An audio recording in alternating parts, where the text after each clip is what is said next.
Bapa kami yang bertata dalam kemuliaan kerajaan surga, kami bersyukur untuk penyertaan-Mu yang kami rasakan. Sepanjang malam dalam istirahat, Engkau boleh jaga kami ya Tuhan, sehingga boleh bangun di pagi yang indah ini dengan tidak kurang satu apapun juga. Kami sedia melakukan aktivitas di hari ini. Kami akan dahulukan dengan mempelajari firman-Mu melalui bacaan renungan pagi. Berkati firman ini boleh menjadi pedoman dalam kehidupan kami. Ini doa kami. Di dalam nama Yesus kami sudah berdoa. Amin. Renungan pagi kita hari ini, Jumat 19 Maret dengan judul Kemurnian. Sebagai ayat inti kita di hari ini terdapat dalam Ayub 22 ayat 30. Orang yang tidak bersalah diluputkannya, engkau luput karena kebersihan tanganmu. Barang siapa yang dengan pantas menyandang nama Kristen, yang berarti sama seperti Kristus, akan dipenuhi dengan peribadatan dan kesucian, dengan kasih dan hormat yang disertai takut akan Allah dan Yesus Kristus yang telah diutusnya, dan jiwanya, perkataannya, akan semuanya mengemban cap surga. Orang-orang lain akan melihat bahwa ia telah bersama-sama dengan Yesus belajar tentang Dia. Segala doanya akan sederhana dan hangat dan akan naik kepada Allah atas sayap iman.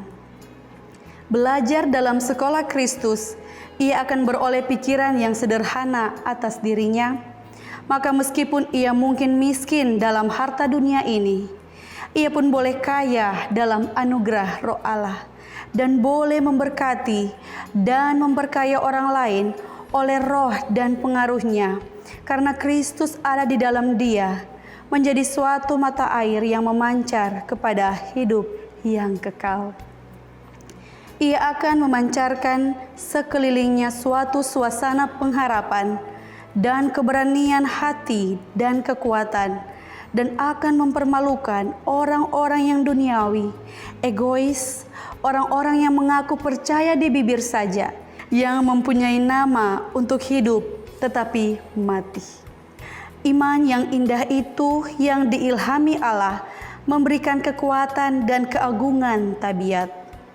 Sementara kebaikannya, kemurahannya, dan kasihnya menguasai seseorang, maka persepsi tentang kebenaran akan lebih jelas dan lebih jelas lagi.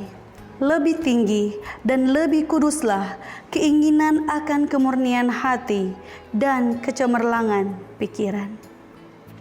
Jiwa yang tinggal dalam suasana pemikiran yang kudus dan murni diubah oleh pergaulan dengan Allah melalui membaca firman-Nya.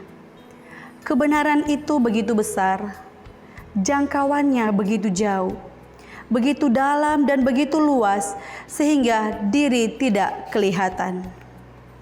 Hati dilunakan dan tunduk kepada kerendahan hati, kebaikan dan kasih.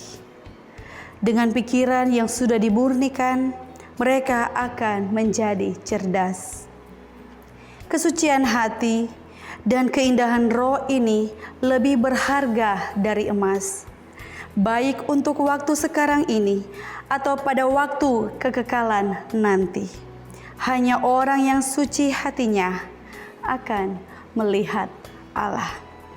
Kemurnian atau kesucian hati akan kita dapat asalkan kita hidup bergaul dengan Allah melalui membaca firman-Nya. Emas memang berharga, tapi kesucian hati dan keindahan roh melebihi emas, baik waktu sekarang ataupun waktu kekal nanti. Hanya orang yang suci hatinya yang akan melihat kerajaan sorga. Tuhan memberkati. Mari kita berdoa.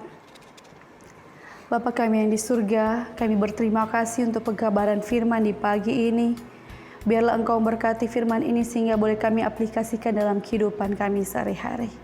Sertai kami hari ini Tuhan dalam segala aktivitas kami. Ini doa kami, di dalam nama Tuhan Yesus kami sudah berdoa. Haleluya. Amin.